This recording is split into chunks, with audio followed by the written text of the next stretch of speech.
On this episode of The Hunt for Amazing Treasures. It was a treasure no one knew existed until this man discovered it. But was it the long-lost masterpiece he said it was? And then, every spring in the high mountain forests of the Pacific Northwest is a treasure there for the taking, if you're willing to go hunting for it.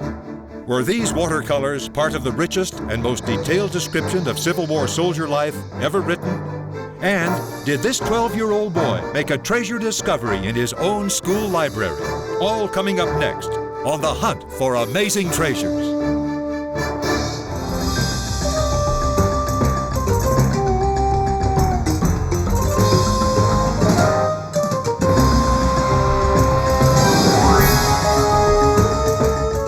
The Hunt for Amazing Treasures is hosted by Eric Close.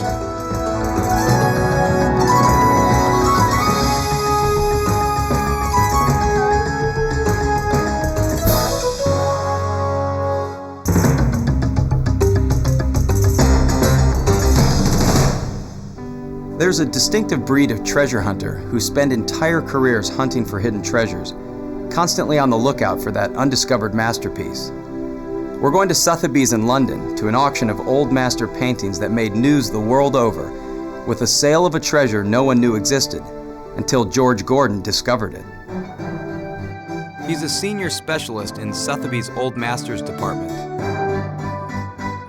Experts such as George are always sifting through estates, making evaluations and appraisals in the course of everyday business. Only occasionally do they see something unexpected, something no one knew existed, until they lay eyes on it. And that's exactly what happened to George Gordon. Last fall, Gordon was emailed a photograph of a painting that was hanging in a back hallway of a monastery in Austria. I looked at it and said, well, this is indeed a very good picture, and it's had a long history as a Jan van den Hoeker, but I don't know of any Van den Hoekers that look anything like as good as this. We better go and see it and find out what it is. The painting, entitled Massacre of the Innocents, depicts the slaying of the newborn ordered by King Herod to prevent one from becoming the Messiah. Its owner disliked it so much, she loaned it to the monastery where it hung unnoticed for more than 40 years. Now she wanted to sell it and needed an appraisal. This meant Gordon would travel to Vienna to see the painting firsthand. Very often, when you see a picture, your impression of it changes drastically, and it's better to go and see a picture and then try to come to some conclusions about it. It was on loan to a monastery in Austria, but it was really on loan in order to store it. The family's aim was to find somewhere where it would be safe, and it was not hanging in any part of the monastery that the public ever go into. It was difficult to see. It was in a dark corridor, hanging quite high up.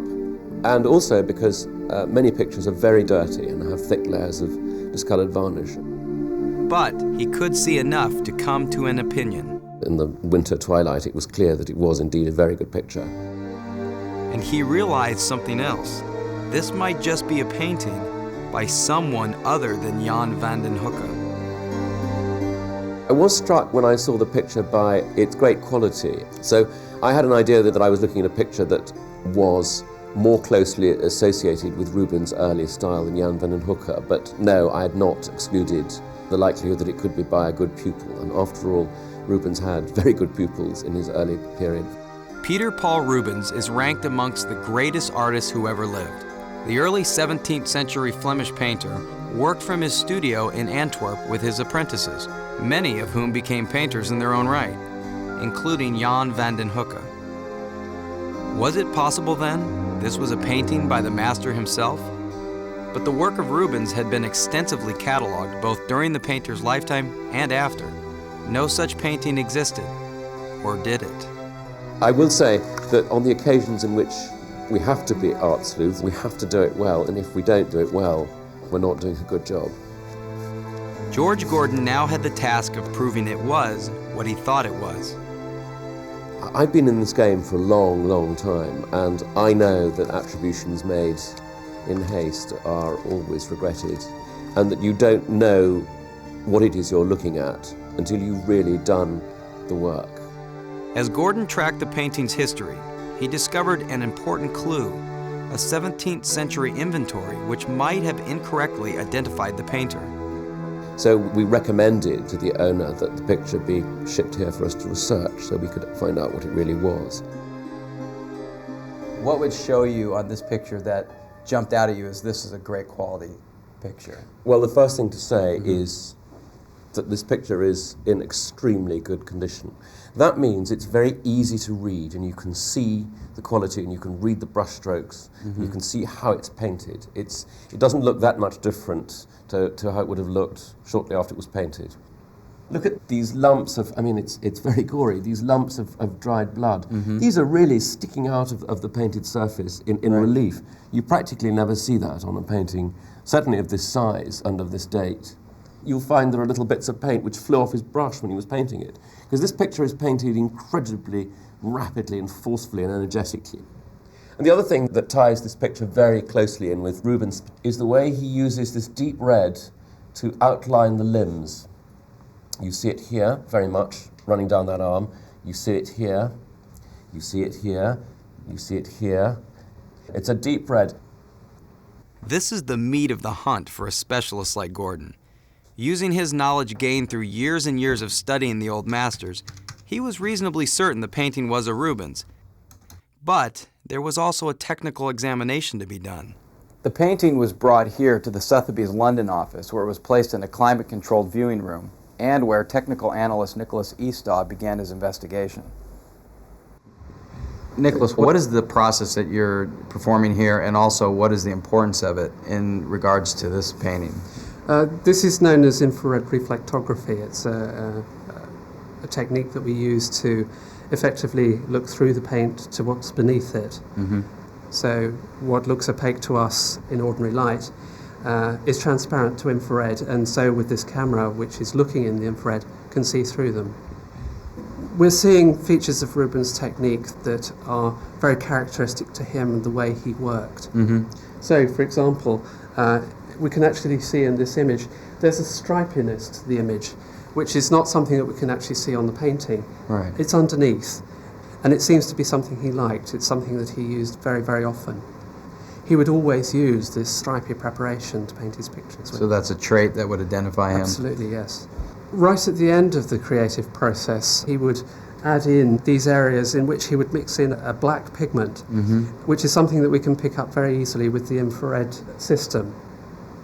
And what would be the reason for him to do that? We don't really know, but it does seem to be a basic part of the way he finished these paintings. All right, so this is a different process that we're looking here. Is this the X-ray process? Yeah, this is. In this case, you'll be seeing inside the painting things that the artist altered. And we can see that in this intense red robe. He's painted it in a very characteristic way. Here we've got a detail of that. But if we look at it in X-ray, we can see these strong brush strokes. This again is a very characteristic way in which Rubens would paint drapery of this form. I've got another paint sample here that we took. This time it came from the red robe we were looking at just now in the X-ray. This is actually the same sample in two ways. We're seeing it with ordinary light here, and this is actually looking at it with ultraviolet light to make it fluoresce. I see. But you can see really in this image that actually he's built it up in a complicated way with a number of different layers with different mixtures of pigments. And the mixtures of pigments are also, in turn, quite complicated. Comparing these kinds of techniques to what people have found on other paintings by Rubens, these are the kinds of features that we expect. It's consistent with his style and his pattern? Yes. Okay. Yes. The technical analysis was absolutely consistent with what was known about Rubens' style and technique. But the painting still had to be put under the scrutiny of outside art experts. We've made the painting available to anyone who wants to come and see it from the moment that the picture was here. To aid in the evaluation, they did a direct side-by-side comparison with another Rubens thought to have been painted around the same time, his Samson and Delilah. When you actually look at the way the brushstrokes work and the way it's painted, and above all, if you look at the very characteristic colours used, they're very, very similar. But what makes us sure it's a Rubens, what makes us certain that we can say this is a Rubens is all the other pieces of the jigsaw which fit together. The technical analyses, all of these things support the attribution of this picture to Rubens. Everything is consistent. Through X-raying the picture, there was hidden images that aren't here now. We were looking for something, and I'll tell you why. Okay. It's difficult perhaps to show with the camera, but in raking light, it's possible to see that there are layers of paint up in this part which don't correspond to what you actually see. I can There see is it. something in relief under there, and in fact up here Yes. there is a long shape, I see it. a stick. In No, fact, I it see. is a stick. We got the picture x-rayed by Nick Eastaugh in order to find out what was underneath. And what we found was another figure wearing a helmet like this and holding a marshal's baton. That's a classical idea. And the figure is in fact probably an officer commanding the group of soldiers, appearing above and slightly behind the main figure group. But Rubens decided to get rid of this figure, having painted it. Why do you suppose he did that? Well, I think he did it because if you imagine that figure in there, it turns the whole composition into much more of a rigid pyramid. It makes it more formal, and I'm quite sure that this picture makes much more sense with that figure taken out. And at this point, this is definitely a Rubens. It's been confirmed and Yes. it's proven. That's All great. the Rubens scholars that have seen it are absolutely unanimous about what it is, and most of them have seen it. And the only debate is the dating over a matter of really months in terms of the order in which pictures were produced. Congratulations. Thank you. Ladies and gentlemen, could you... And just days after we visited with George Gordon, this newly discovered old master went to the auction block. Lot number 6, the Sir Peter Paul Rubens, The Massacre of the Innocents, at £3,200,000, £3,500,000, at £3,800,000, 6 million, well that's even better, £6 million. I'll take that. Thank you very much. At £6 million. Anybody give me £12 million? At £6 million, £6,500,000. I have £6,500,000, £7 million now. At £7 million, £8,500,000. New place, £9 million now I have. At £9 million, £10 million. At 10 million, 10 million now, 11 million. I have 11 million pounds with George. At 12 million pounds, 13 million pounds I have. 13 now, 14 million, 15 million, 15 million pounds, 16 million, 17 million. At 17 million, 31 million, 32 million, 33 million, 34 million, 35 million, at 35 million pounds, 36 million, 36. Is that all? 36 million pounds. 37 million now I have. 37 million. 38 million I have now. 38, 39 million. 40 million pounds. 41 million pounds. That's 41, 42 million now. Against you. At 42 million pounds now. 43 million pounds. At 43. 44 million. At 44 million pounds. It's against you. It's on my right at 44 million. 44.5. 44.5 million. 45 million. 45 million pounds now. At 45 million pounds. Anybody else? At 45 million pounds, I'm gonna sell, last chance, at 45 million pounds to you.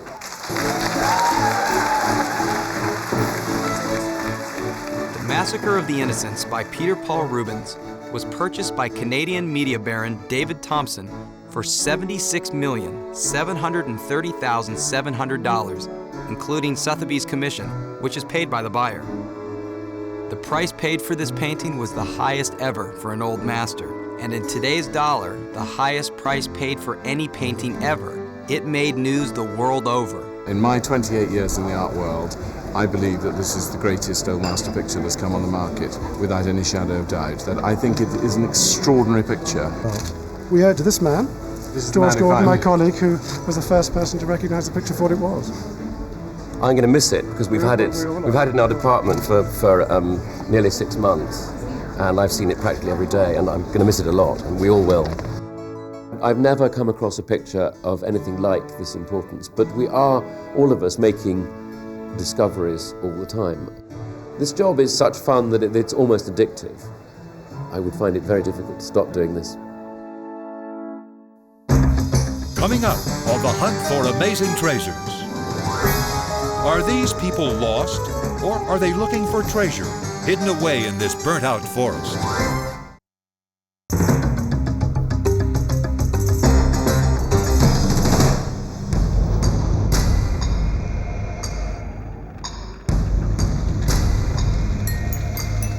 Believe it or not, there's treasure to be found and money to be made from lands ravaged by forest fires. Pictures like these mean devastation to most of us. But these ferocious acts of nature are actually laying the groundwork for an enormous treasure trove, one that'll be reaped many months after these fires burn themselves out. Here in the high-altitude forests of the Pacific Northwest, nature gives back what she takes away. In the midst of this badly burned forest is a treasure there for the taking, a little delicacy called the morel mushroom. There's a multi-million-dollar-a-year industry devoted to getting them to gourmet markets and restaurants around the world. But first, these pickers have to search them out in the forest, where this elusive mushroom is most likely to be found. Every spring, treasure hunters spread out into the woods, intent on finding this small culinary treasure and turning it into cold, hard cash. This looks like a good place. I can smell them. It's only in these burn areas that this small but very tasty fungus thrives.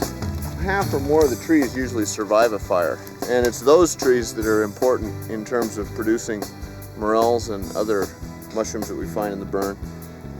The tree root and the mushroom grow together, and the tree provides the mushroom with a source of food, and in turn the mushroom provides the tree with nitrogen, phosphorus, water.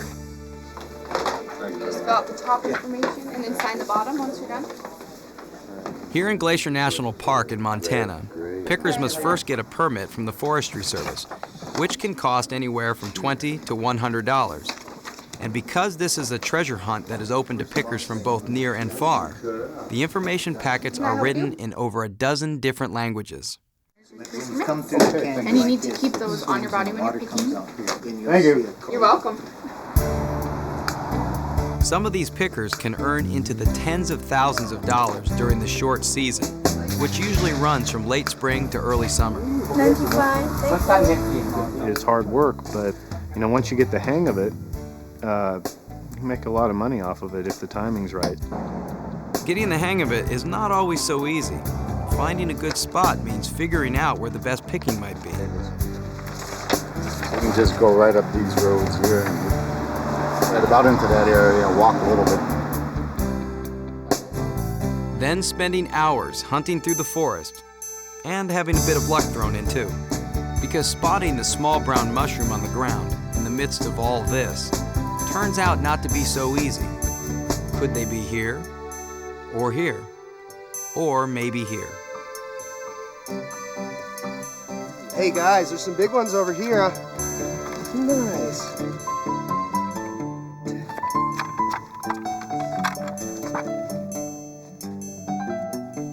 But finding the morel is not a walk in the park. The hunt is a serious business, so serious that many pickers will start their search up in the air before they take to the ground. The reason I go up in the plane is so that I can see things like access, how to get to the good areas. I can see which areas are good. I can see things that you wouldn't be able to see from the ground. Larry Evans is a morel enthusiast who follows the crop each season and tracks the prime growth areas from the air. The best thing that you look for when you're looking in the burns, you look for that mosaic. You look for the margin between the black and the brown and the green, where you've got those living and dead elements of the forest coming together.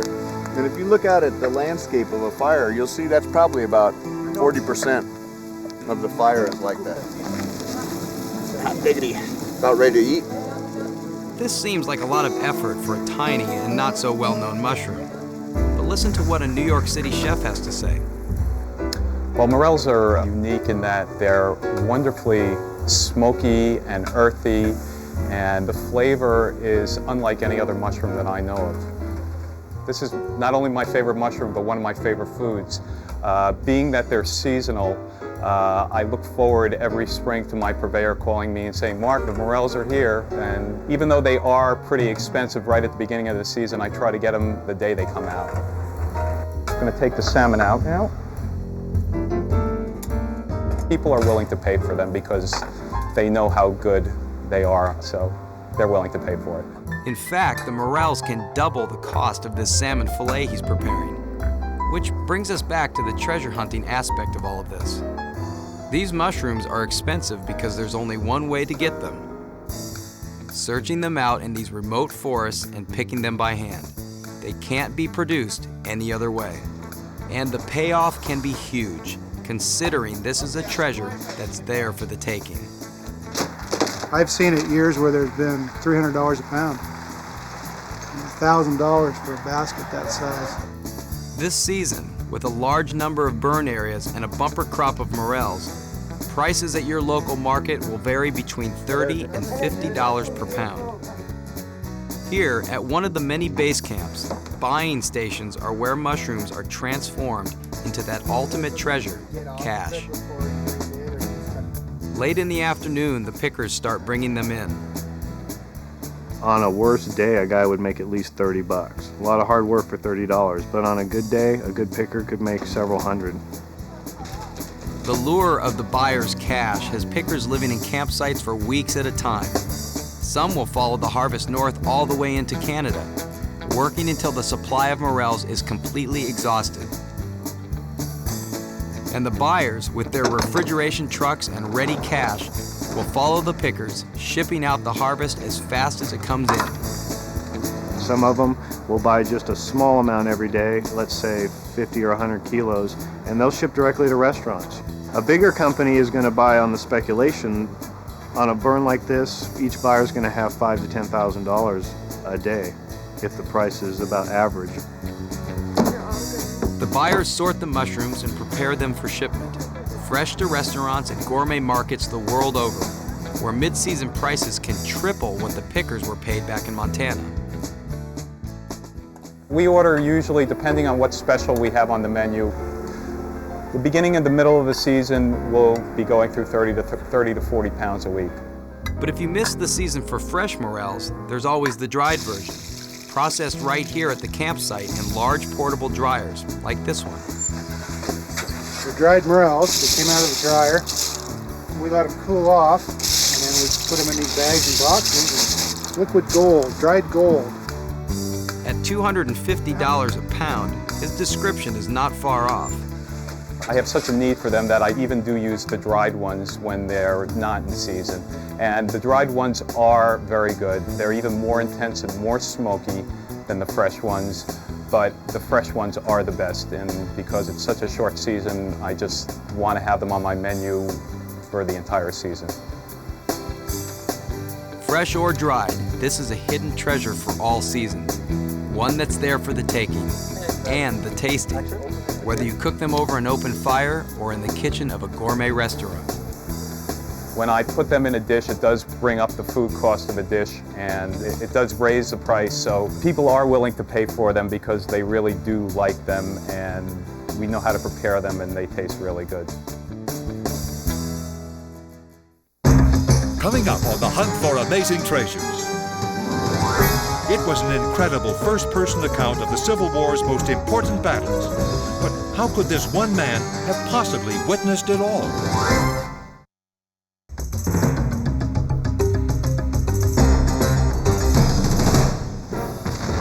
The Civil War, the most cataclysmic event in U.S. history, researched, written about, analyzed, and reenacted.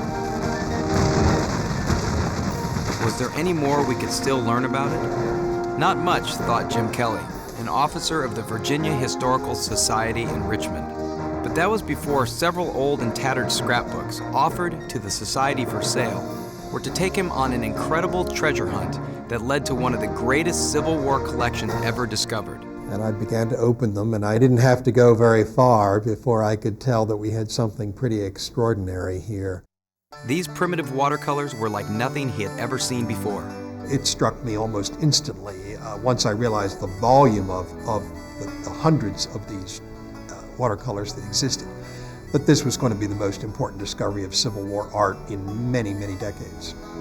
What Jim Kelly didn't know was this was to be the beginning of a hunt that would result in the discovery of the richest description of Civil War soldier life ever written. So I got up and walked across the hall and got Charles Bryan, our director, who is a Civil War historian. And I said, you might want to come over here and look at this. I had an unusually busy day, and I said, what is it, Jim? I said, Charlie, you really need to come over and see these. And so I got up and went across the hall. We started turning the pages, and I realized that this was something very significant. And frankly, I'd never seen anything quite like it. Page after page of very detailed hand-drawn maps, and then these beautiful little watercolor drawings. Laid out before him was a visual chronicle of the war, meticulous battlefield plans and detailed watercolors of some of the most important battles and events of the Civil War by a Union soldier named Robert Knox Sneeden. I'd seen Civil War soldier art, I'd seen paintings done by relatively famous artists who were there during the Civil War, but I had never seen anything with this much detail and with this much volume. I was frankly blown away. The sketchbooks had been languishing in a Connecticut bank vault for almost 60 years. They had been acquired in exchange for satisfying a debt, and then completely forgotten. I had never seen anything quite like this, and again, I immediately recognized that this was a true Civil War treasure. But who was Sneeden? How could one man possibly have witnessed all the events depicted in the watercolors? This was a man that was unknown to us, and we, of course, found out really unknown to almost all Civil War scholars. No one had heard of Sneeden. A lengthy search was conducted of the rosters of every Northern regiment in which he might have served. Finally, the effort paid off. Apparently, he had enlisted in the 40th New York at the beginning of the war, that he served as a map maker for General Heintzelman. And we got his service record, and that confirmed that he had been in a number of the campaigns that he drew, the places and engagements that he had been, where he had been present. As a skilled mapmaker, Sneeden was in demand amongst Union generals, which explained why he showed up in so many different locations. With the help of a donor, the Society purchased the watercolors for a sum in the low six figures. But the details of Sneeden's war experience were still shrouded in mystery, so Jim Kelly continued to look for information. And he continued to search as many sources as possible in the search for who was this man, Sneeden. The Society began the laborious process of preserving what they had, while their investigation into Sneeden continued. The historical value of the watercolors would be dramatically enhanced if they could document more about him and his experiences.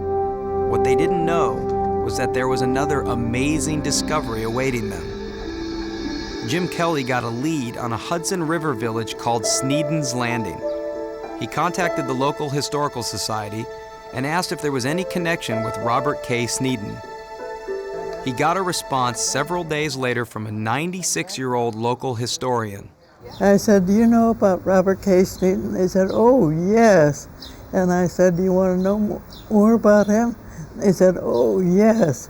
And so I said, well, I know quite a bit about him. In fact, Alice Higginson knew a lot. 4 brothers named Sneeden ran a ferry across the Hudson River around the time of the American Revolution. One of them was Robert Sneeden's great-great-grandfather. At the end of that conversation, or one of our several conversations, she dropped a bombshell, which was, she said, now you do know about Sneeden's diary, don't you? And I, of course, thought she was talking about the scrapbooks. And she said, oh no, I'm not talking about that. I'm not talking about the scrapbooks. I'm talking about a 5,000-page diary that Sneeden kept during the war. Alice Higginson was the link to Sneeden they'd been looking for. According to her, it's a very lengthy, detailed diary of his war experience, and she says she's seen it, and there are more drawings in it. Alice put them in touch with a Sneeden descendant, the one who had possession of the diaries. I called the gentleman, and he said yes, he did. But they were in a mini storage some miles outside of Tucson, Arizona. The man was willing to retrieve the diaries and sell them. He insisted they advance him travel expenses to drive to Arizona and bring back the diaries. And I had to make a report to our board of trustees. We, of course, had advanced him several $1,000s to make this trip. And here it was 40 days later, and I hadn't heard a word from him. I was getting a little bit concerned. But a few days later, a car drove into the parking lot. The driver pulled a suitcase from the back seat and carried it up the steps into their building. You can say 5,000-page diary, but until you see 5,000 pages, we started examining it and found out that it was amazingly well written. And the diaries came with yet another surprise. We were expecting the text accompaniment to the watercolors that we had already purchased that were in the scrapbook. So you can imagine as we started to go through this diary, we were just amazed and thrilled that virtually every page had a watercolor on it. It turns out there were as many, in fact more, watercolors in the diary than there had been in the scrapbooks. With help from the same donor, and again with a sum in the low six figures, the society purchased the diary. And I would turn the page, and there would be the most dramatic scene imaginable. And after a while, I thought, this is just too good to be true. He's everywhere with the army in the East.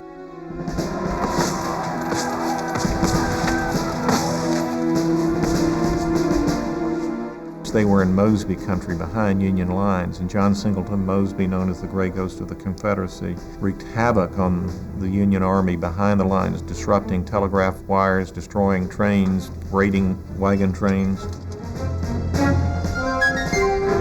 I dozed off in a catnap and knew nothing more until awakened by a rough tap on the head with a pistol barrel.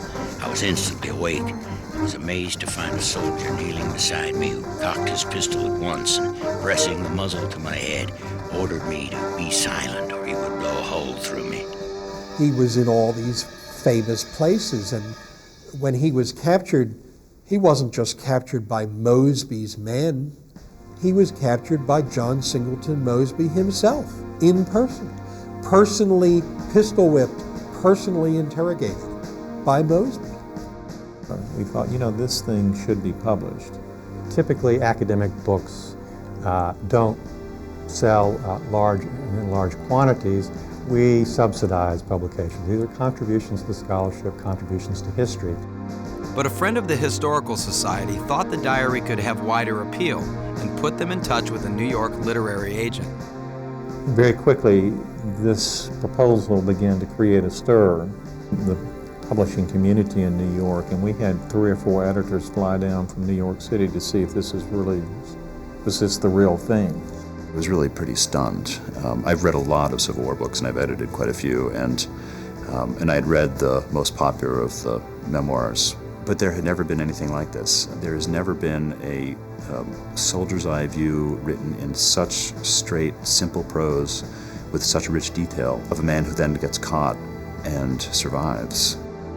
After being captured by Mosby, Sneeden wound up in Andersonville, the most legendary and fearsome of Confederate prisons. You ask someone who knows nothing about the Civil War, what does Andersonville mean? It's still synonymous with in most people's minds with man's inhumanity to man. Among the prisoners are all sorts and grades of men who do not hesitate to strangle or club to death any weak, sickly prisoner who resists while being forcibly robbed of what little the rebels have not previously taken from him. When Sneeden was in Andersonville, the Confederates invented something called the deadline.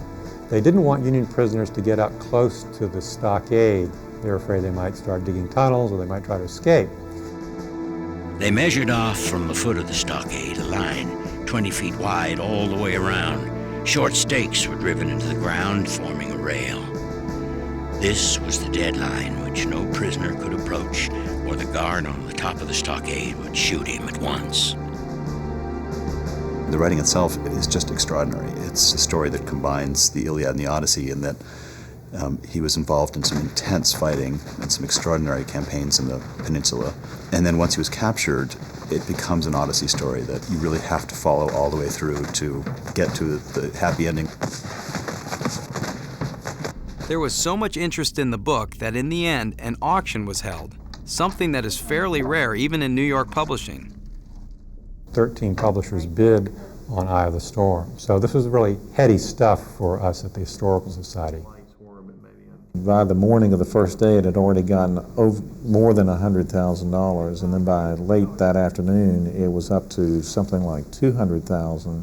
By the end of the first day, it was in the realm of maybe $250,000. Free Press, a division of Simon & Schuster, came through with a winning bid of $355,000 in advance on royalties, and we were flabbergasted. We were gambling that this would be a book that would reach far beyond the average Civil War reader.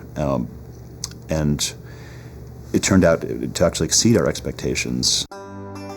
When the book Eye of the Storm was published, it went on to sell well over 100,000 copies. It was soon followed by a second book, Images from the Storm, this one almost entirely of the watercolors. Sneeden had tried in his own lifetime to get his diary published, but became embittered when he met with no success. He died penniless in an old soldier's home, with his great record of the war unknown to all. But now this unique soldier's narrative, told through his own words and drawings, has brought a new perspective to one of our country's most studied events. I think all good history is storytelling, and storytelling about individuals. It's about real people. And Sneeden was one man, and this is one man's story about his journey through our great national trauma, the Civil War.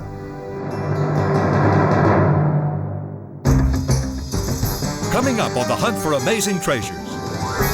You might think 12-year-old Bingham Bryant the most unlikely of treasure hunters. But if you grew up in a house like this, you'd have a nose for treasure too.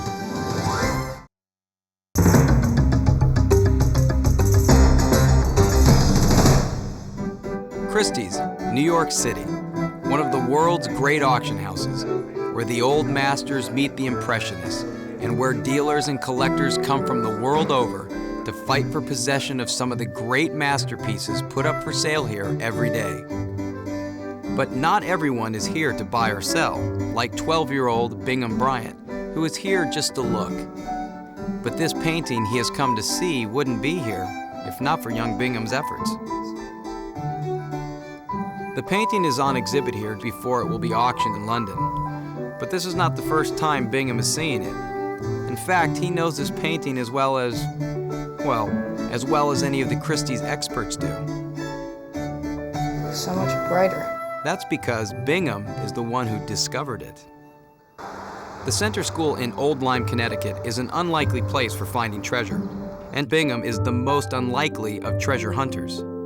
The librarian would take us to go down to the library, and she'd read us a couple of Greek myths. High above the librarian's desk hung an old painting that she sometimes used to illustrate a story from Greek mythology. I asked her if she knew where it came from, because I thought it was a really interesting painting. And she really didn't have much of an idea. The painting depicts Persephone, the goddess of spring, being brought down into the underworld by Hades, who's the god of the underworld. And he stole her away because he wanted to marry her. I thought it was a very dramatic painting, very beautiful, a very classical subject. How would Bingham, who was 10 years old at the time, know if a painting was good or not? His father, Christopher. I knew that he had a good eye and that he was visually aware not only of just aesthetic things around him, but historical things as well. In fact, Bingham had been brought up in a household full of the aesthetic and historical. I collect British regimental material of the early 19th century in general, but one of my specific areas of interest are these regimental badges. They're works of remarkable beauty and design and quality. And Bingham Bryant seems to have inherited his father's passion for beautiful things. Well, I've always been a collector, and so I've always been interested in antiques, especially books. Bingham has an incredible collection of first edition Oz books. The books have got great illustrations. They actually put in metallic ink onto the color plates, which is a great effect and looks really beautiful. Which might explain why Bingham became so transfixed on the painting. I told my dad about it a couple times, and then one day I told him, you should really come and take a look at it, because it's a really great painting. I thought, well, if Bingham says there's a painting that I should look at, it's probably worth looking at. I just thought it was a really beautiful painting that he might be interested in seeing. But I just had a sense that it was something of very good quality and significance. The painting itself was signed by a Walter Crane, a British painter of the late 19th century. But this in itself didn't mean anything to Christopher Bryant, who had never heard the name. I spoke to the librarian at the school, so we found a manuscript school history, and that mentioned the name of the man who loaned it originally in 1935 or thereabouts, as being a Professor Brian Hooker of Yale. At Yale, Christopher Bryant found Brian Hooker's obituary. And the obituary mentioned the names of 3 daughters, one of whom still lived in Old Lyme. But she had long forgotten the painting her father had donated to the school almost 70 years before. Although Walter Crane is little known in the US, in England it's a completely different story, which is why Christie's jumped at the opportunity to auction the painting.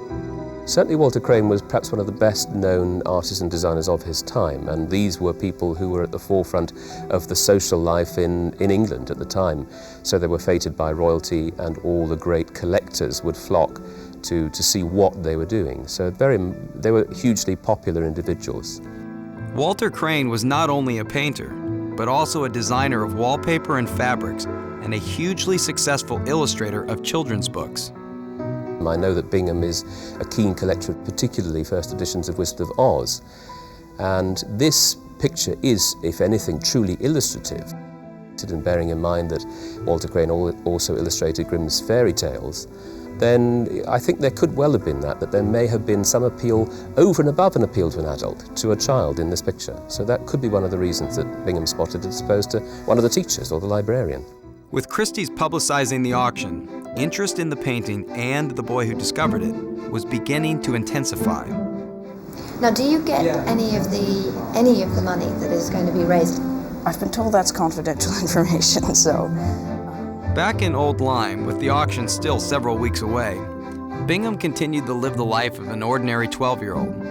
Well, perhaps not so ordinary. Remember his book collection? Most of these are first editions. Some of them aren't, though. This is a first edition. I just recently sold one of them, but it was worth $750. And I paid $200 for it, but it was only that big. So it was pretty amazing to find. Back of the room at $980,000. Almost 2 years after Bingham Bryant first told his father about the painting, the family arrived in London for the auction. Here's the Walter Crane. Behind me here up to the left, below the conversion board, being pointed out for you now, Fate of Persephone, that Fairfield.